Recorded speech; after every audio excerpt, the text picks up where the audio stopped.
Sometimes the biggest changes, the biggest revolutions, they start with the simplest of questions. Today, we're going to dive into a story about how one person's frustration with a really chaotic system led him to ask a powerful question, what if, and ended up completely changing junior golf coaching for the entire world. So, when you think of golf, this is probably what pops into your head, right? These beautiful, sweeping landscapes, that quiet focus, a game of precision, of etiquette. It all seems to have this, this natural, peaceful order to it. But here's the thing. Underneath that calm, tranquil surface, the world of junior golf coaching was, well, it was anything but orderly. In fact, for one particular coach, it looked a whole lot more like total chaos. And this is really where our story begins. Not on some quiet, perfect green, but right in the middle of a system that was frustrating pretty much everyone, coaches, parents, and especially the young players themselves. Just try to imagine being a coach back then. You'd have kids who'd never held a club before mixed right in with kids who were actually pretty good. There was no real curriculum. You literally had no idea who was going to show up from one week to the next. And a lot of the time, the coaching was just given away for free, which kind of devalued the whole thing. It was basically a system that was set up to fail. But right in the middle of all that chaos, one person saw something else. He saw an opportunity. He saw all that frustration, and instead of just, accepting it, he started to wonder, what if? And that person was David Gosling. He was a PGA professional who had been, by his own words, obsessively in love with golf since he was just a kid. So this wasn't just a job for him. He lived and breathed the game. He'd spent his whole life in it, and he just knew it deserved better. So as the 1999 season was wrapping up, he took a hard look at the absolute state of junior coaching. And he asked that simple but incredibly powerful question, what if there was a better way? What if you could bring some real order to all this chaos? And that one question, asked during the winter of 1999, led to this, the Bitesize Golf solution. And he didn't just think about it, he went out and built it.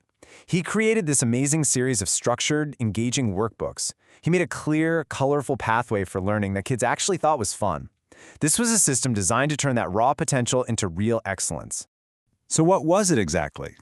Well, at its core, it was a structured program, a real step-by-step system designed to teach kids not just the mechanics of how to swing a golf club, but those deeper life skills that the game is so good at teaching. And these were the magical ingredients. The program taught things like honesty and respect right alongside the rules and etiquette. It used task-focused learning and weekly challenges to kids hooked and, most importantly, coming back. And crucially, it had this multi-level progression system so kids could actually see their own progress, feel that sense of accomplishment, and get excited about moving up to the next level. So the program was an instant hit. His own club ended up with a 36-week waiting list. That kind of overwhelming success made David realize he was onto something much, much bigger than he thought. And of course, that led to his next big question. What if this wasn't just a fix for one golf club in one town? What if it could be shared with other professionals and completely change the game for kids everywhere?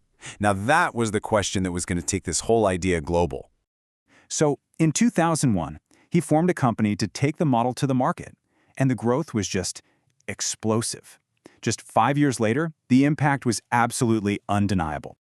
Get this, within just 5 years, 850 golf clubs across 8 different countries had adopted the program. This was no longer just some local success story. This was a full-blown global movement. And it wasn't just the clubs. Over 1,500 PGA professionals, we're talking the experts in the field, they all signed up to teach the program. That's a massive stamp of approval for his structured approach. And this is the number that really gets me. Most importantly, young golfers had completed 80,000 levels of the program. That's tens of thousands of kids actively learning, progressing, and growing, all through this game.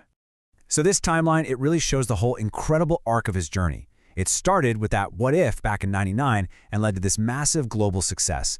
But, the story took a difficult turn. An investor took the company in a different direction, and David Gosling ultimately lost control of his own creation. But his passion, that never faded. Today, he's reincarnated that original vision as Bitesize Golf, which just goes to show you really can't keep a great idea down. This whole journey really shines a light on the core philosophy behind the program, because for its creator, it was never, ever just about teaching kids how to hit a ball. I mean, this quote from the legend Bobby Jones just says it all, doesn't it? Golf is a mirror for life. It teaches you resilience, it teaches you integrity, and it teaches you how to deal with both the good breaks and the bad ones. That's the real lesson here. And that is the ultimate goal, isn't it? To build character, to teach kids how to navigate that inevitable mix of fun and frustration that both golf and life are going to throw at them.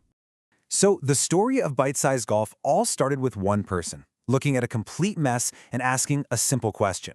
It's such a powerful reminder that having structure, keeping people engaged, and giving them a clear path forward, those aren't just principles for a golf program. They're keys to solving problems anywhere. And it kind of leaves us with a question for ourselves, doesn't it? By looking at the chaos in our own worlds, what flame of passion could we ignite?